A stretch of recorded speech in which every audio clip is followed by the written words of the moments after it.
Hello guys. പിന്നെ part time എന്ന് പറഞ്ഞു കഴിഞ്ഞാൽ ഇവിടെ സ്റ്റുഡൻസിന് അത്യാവശ്യം ജോലി കിട്ടും. ഇവിടെ വന്നു കഴിയുമ്പോൾ നമുക്കൊക്കെ തോന്നലുണ്ടോ, ഈശ്വരാ ഇത്രയും നാളായിട്ടൊന്നും കിട്ടുന്നില്ലല്ലോ എന്ന്.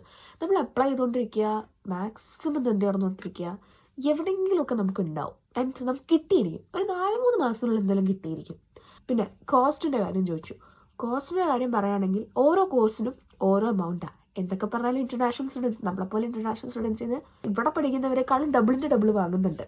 സോ എനിക്ക് എൻ്റെ കോഴ്സ് ബിസിനസ് അനലിറ്റിക്സ് ആയതുകൊണ്ട് it almost cost me 18 lakhs and അതിലൊരു 2500 euro സ്കോളർഷിപ്പ്. ഇവിടുത്തെ ഇപ്പോഴത്തെ ഒരു യൂറോ എന്ന് പറയുന്നത് നാട്ടിൽ 84 rupees കറന്റ് കാണിക്കുന്നത്. അതിങ്ങനെ മാറി പറഞ്ഞുകൊണ്ടിരിക്കും. ഒറ്റയ്ക്ക് സിംഗിൾ റൂമായിട്ട് കിട്ടുവാണെങ്കിൽ it might be some expensive. ഞാനിപ്പോൾ സിംഗിൾ ആയിട്ടാണ് നിൽക്കുന്നത്. I'm okay with that. എനിക്ക് ഇതുവരെ കുഴപ്പമൊന്നുമില്ല, കാരണം നമുക്ക് നമ്മുടേതായിട്ടുള്ള പ്രൈവസി അങ്ങനെയൊക്കെ അതിലും ഭേദം. പക്ഷെ കമ്പാരിറ്റീവ്ലി നോക്കുമ്പോൾ ഇപ്പോൾ സ്റ്റുഡൻസ് ഫ്രണ്ട്സ് ഒക്കെ ആയിട്ട് വരുമ്പോൾ അവർക്കൊരു എക്സ്ട്രാ അപ്പാർട്ട്മെൻ്റ് ആയിട്ട് നോക്കാം. അത് നിങ്ങൾക്ക് ബജറ്റ് ഫ്രണ്ട്ലി ആയിരിക്കും. ഇവിടുത്തെ ക്ലൈമറ്റിനെ പറ്റി പറയുകയാണെങ്കിൽ വളരെ നല്ലൊരു ക്ലൈമറ്റാണ്. രാവിലെ എണീറ്റ് നോക്കുമ്പോൾ ചിലപ്പോൾ വെയിലാണെങ്കിൽ 2 മിനിറ്റ് കഴിഞ്ഞ് നോക്കുമ്പോൾ അത് മഴയാവും. അതും കഴിഞ്ഞ് 2 മിനിറ്റ് കഴിഞ്ഞ് നോക്കുമ്പോൾ ഇവിടുത്തെ സ്റ്റോം ആയിരിക്കും.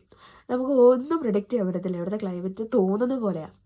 Just think before what ever you do. കാരണം നമ്മളുടെ ഡിസിഷൻ നമുക്ക് ഇവിടെ വന്നിട്ട് മാറ്റാൻ പറ്റത്തില്ല.